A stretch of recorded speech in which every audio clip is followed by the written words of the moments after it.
It's tough enough losing a family member. Now imagine having to relive that loss because a thief has stolen their identity. One local Westchester woman is learning about theft after death, and is a warning for all of us.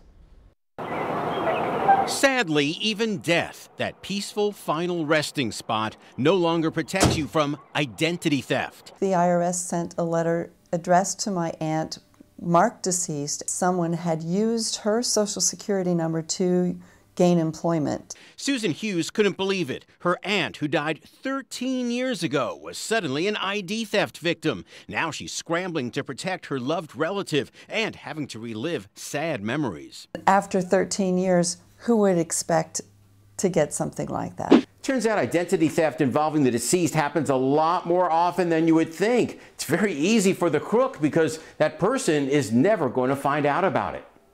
Luckily, Susan found out that the AARP has a list of things to do to prevent ID theft after death. Among them, notify Social Security immediately, alert all banks and creditors, and contact Equifax, Experian, and TransUnion, which Susan is now doing.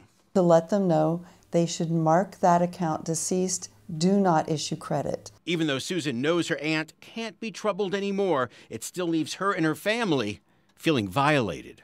What do you think of someone stealing her identity? You just don't think about your loved one who's passed being a victim. Yeah, it's so sad. AARP says tens of thousands of deceased people are actually targeted by ID thieves every year who check death records and newspaper obituaries to find victims who can't fight back. And it says you should never list an exact date of birth in obituaries. That makes it harder for the thieves, and you don't waste your money. Kristen?